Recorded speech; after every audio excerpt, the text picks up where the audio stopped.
دین اسلام کی بنیاد جن 5 چیزوں پر ہے ان میں ایک بات زکوٰۃ کا ادا کرنا بھی ہے۔ نماز کے بعد قرآن مجید میں اور احادیث مبارکہ میں جس بنیادی چیز کا ذکر کیا گیا وہ زکوٰۃ کا ادا کرنا ہے۔ اللہ تعالیٰ نے فرمایا وَأَقِیمُوا الصَّلَاةَ وَآتُوا الزَّکَاۃَ، نماز قائم کرو اور زکوٰۃ ادا کرو۔ وَارْكَعُوا مَعَ الرَّاكِعِينَ، رکوع کرو رکوع کرنے والوں کے ساتھ۔ یہ جو زکوٰۃ ہے، یہ جو صدقات ہیں، یہ اپنی معنویت اور اپنے حسن کے لحاظ سے معاشرے کے اندر ایک عجیب سی خوبصورتی پیدا کرتے ہیں۔ امیر کا غریب کے ساتھ محبت کا رشتہ قائم ہوتا ہے، ضرورت مندوں کا اہل فضل کی طرف رجحان اور ان کا پھر غریب پروری کرنا معاشرے کے اندر حسن کو، اخوت کو، بھائی چارے کو فروغ دیتا ہے۔ صدقات کے نبی کریم صلی اللہ تعالی علیہ وسلم نے جو فضائل بیان کیے اور ترغیب جو نبی کریم علیہ السلام نے ارشاد فرمائی، اس کی جاذبیت اور خوبصورتی کو اگر سمجھا جائے تو حضور علیہ السلام کا تھوڑا سا توجہ دلانا اور اس توجہ کے اندر حضور علیہ السلام نے جس طرح کی اہمیت اس چیز کو عطا فرمائی وہ عجیب سا دل کو ٹھنڈا کرتا ہے۔ اللہ کے حبیب علیہ السلام نے ارشاد فرمایا کہ یہ جو صدقہ ہے یہ تو برے خاتمے سے بچا لیتا ہے۔ اتنی بڑی بات، اتنا بڑا اجر، یعنی انسان کو سب سے زیادہ جس بات کا ڈر ہوتا ہے وہ یہ ہوتا ہے کہ اختتام کہیں برا نہ ہو جائے۔ یہ صدقہ ایک ایسی چیز ہے جو سوء خاتمہ سے انسان کو محفوظ رکھتا ہے، اور ارشاد فرمایا کہ صدقہ عمر میں اضافہ کرتا ہے، 70 مصیبتوں کے دروازے بند کرتا ہے۔ اللہ تبارک و تعالیٰ کے حبیب علیہ السلام نے اس قدر زیادہ اس کو پسند فرمایا اور اس قدر زیادہ توجہ دلائی کہ فرمایا دوزخ سے بچ جاؤ، چاہے کھجور کا ایک ٹکڑا صدقہ کر کے ہی دوزخ سے بچ جاؤ۔ یہ چیز تمہارے لیے اللہ تبارک و تعالیٰ کی بارگاہ سے بہت بڑا انعام کا سبب بنے گی کہ تمہارے لیے دوزخ سے آزادی ہوگی۔ یقیناً جس بات کے فضائل ہوتے ہیں، جس کام کے فضیلتیں ہوتی ہیں، اسے نہ کرنے کی وعیدیں بھی ہوتی ہیں۔ تصویر کا دوسرا رخ بھی ہوتا ہے، ایک کام کیا جائے گا، اس کے فضائل ملیں گے، اجر ملے گا، ثواب ہوگا، اللہ رسول کی رضا نصیب ہوگی، معاشرے کے اندر غریب پروری ہوگی، لوگوں کا خیال رکھا جائے گا، انسان کے اندر رقت قلبی پیدا ہوگی، درد دل پیدا ہوگا۔ زکوٰۃ ادا کرنے سے، صدقات کرنے سے دوسروں کے بارے میں اس کی طبیعت کے اندر ڈھیر سارے خیر کے جذبات پیدا ہوں گے۔ لیکن اگر یہ کام نہیں کرتا، وسعت کے باوجود نہیں کرتا، اس پر فرض ہے نہیں کرتا، تو یقیناً پھر اس کی وعیدیں بھی ہوں گی، اس کے لیے سزائیں بھی ہوں گی۔ نبی پاک صلی اللہ تعالی علیہ وسلم نے ارشاد فرمایا، سیاستہ میں موجود ہے، فرمایا جس مال کی زکوٰۃ نہیں دی جائے گی وہ زہریلے سانپ کی صورت اختیار کر کے قیامت والے دن انسان کے گلے کا توق بنے گا اور لوگوں کو ڈسے گا، ہوگا وہ مال ہی۔ یہ مال اللہ کا فضل بھی ہے، لیکن اگر اس کی زکوٰۃ ادا نہیں کی جاتی تو یہ ایک زہریلے سانپ کی صورت میں صبح قیامت انسان کے سامنے لایا جائے گا، بخاری میں موجود ہے۔ کیوں صحیح طور پر حساب کر کے، توجہ کر کے، اور کوئی مشکل نہیں ہے آپ کو، اگر آپ مال کے نصاب ہیں تو اس مال پر سال گزرنے کے بعد آپ کو 2.5% زکوٰۃ دینی ہے، 40واں حصہ دینا ہے، تو یہ کوئی مشکل کام نہیں ہے۔ لیکن نہ کریں گے تو اس کی سزا، نبی پاک صلی اللہ تعالی علیہ وآلہ وسلم کی خدمت عالی مرتبت میں خواتین حاضر ہوئیں تو ان کے ہاتھوں میں سونے کے کنگن تھے۔ اللہ کے حبیب صلی اللہ تعالی علیہ وسلم نے فرمایا ان کی زکوٰۃ ادا کر دی، تو انہوں نے نفی میں جواب دیا، تو آپ صلی اللہ تعالی علیہ وسلم نے ارشاد فرمایا کیا تمہیں پسند ہے کہ تمہیں آگ کے کنگن پہنائے جائیں؟ ڈر گئی، پریشان ہو گئی. تو اللہ کے حبیب علیہ السلام نے انہیں تاکید فرمائی کہ اس سونے کی جو تم نے ہاتھ میں پہنا ہے اس کی زکوٰۃ ادا کرو. ایسا نہ ہو کہ یہ آج تو تم نے سونے کے کنگن پہنے ہیں اور قیامت کے دن تمہیں آگ کے کنگن پہنا دیے جائیں. تو جو لوگ بھی مال کے نصاب ہیں، صاحب استطاعت ہیں اور جن پر زکوٰۃ فرض ہے، وہ اس بات کا اچھی طرح خیال کر لیں کہ یہ زکوٰۃ مال کو پاک بھی کرے گی، فائدہ بھی کرے گی، اللہ کی رضا اور خوشنودی کا باعث بھی بنے گی. اور نہ ادا کریں گے تو ایک تو یہ کہ آخرت کے اندر اس کو یہ والی سزائیں ملیں گی کہ آگ کے کنگن پہنائے جا رہے ہیں اور مال سانپ بنتا جا رہا ہے. حضور علیہ السلام نے یہاں دنیا کے اندر بھی ارشاد فرمایا کہ خشکی اور تری میں جو تمہارا مال ضائع ہوتا ہے وہ زکوٰۃ ادا نہ کرنے کی وجہ سے ہوتا ہے.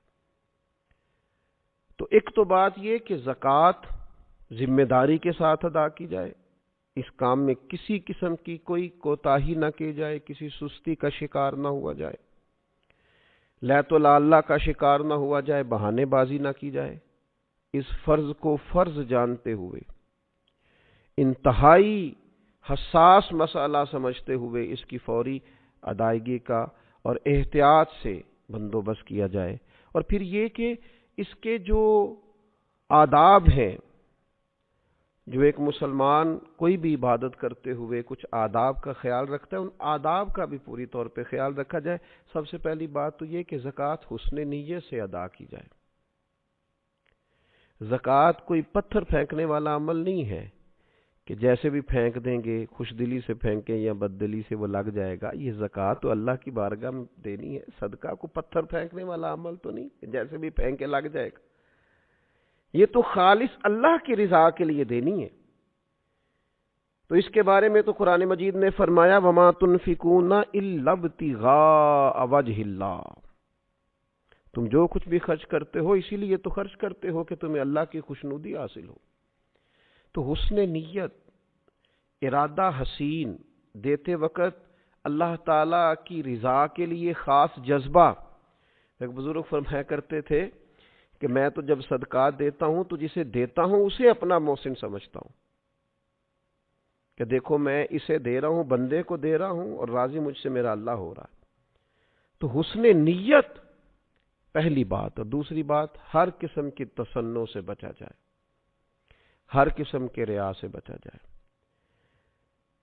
یہ دے کر کے اور کسی قسم کا بھی اگر دکھلاوے کا مزاج بنایا جائے یا کسی شخص کو کسی بھی طور پر بتایا جائے تو یاد رکھیے گا حضور علیہ الصلوۃ والسلام نے فرمایا اللہ قیامت کے دن ارشاد فرمائے گا انہی سے جا کے اجر لو جن کو دکھانے کے لیے تم عمل کرتے تھے. تو تصنع سے پورے طور پر اور مکمل طور پر اجتناب کیا جائے.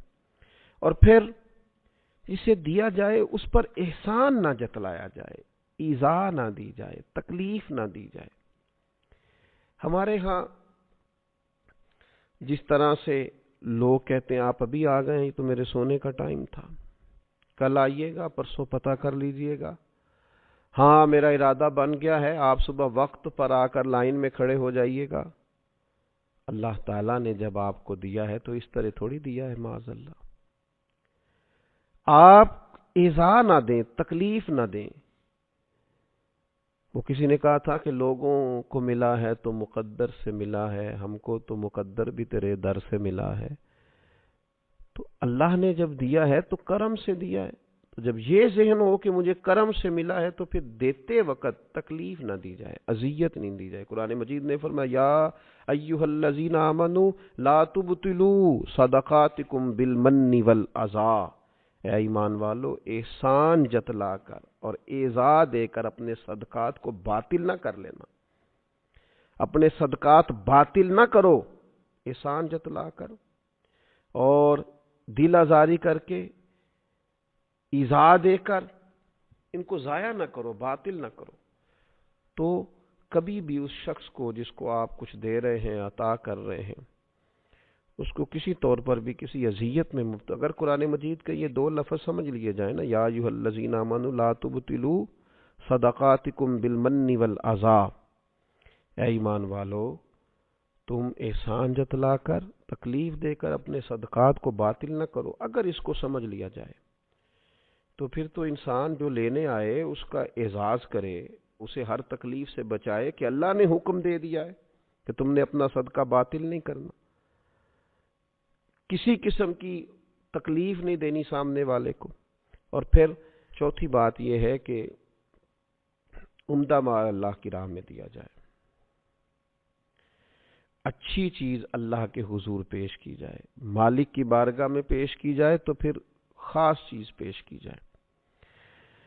جو لوگ محبوب کو تحفہ دیتے ہیں وہ بڑا قیمتی تحفہ خرید کے لاتے ہیں اور پتہ ہے بڑا قیمتی ہے، پھر بھی اس کو سجاتے ہیں، سنوارتے ہیں، کسی خاص جگہ پہ اس کو پیک کرتے ہیں، اس کے اوپر پھول لگائے جاتے ہیں، بڑے حسین انداز میں اپنے پیاروں کے لیے تحفے بھیجے جاتے ہیں، گلدستے منگائے جاتے ہیں، یہ میرے استاد ہیں، یہ میرے بھائی ہیں، یہ میری محبت کی جگہ ہے۔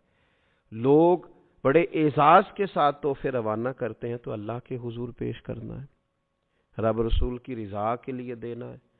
تو قرآن مجید نے کہا لن تنالوا البر حتی تنفقوا مما تحبون، تم ہرگز نیکی کو نہ پہنچو گے جب تک اپنی محبوب چیز راہ خدا میں خرچ نہ کرو۔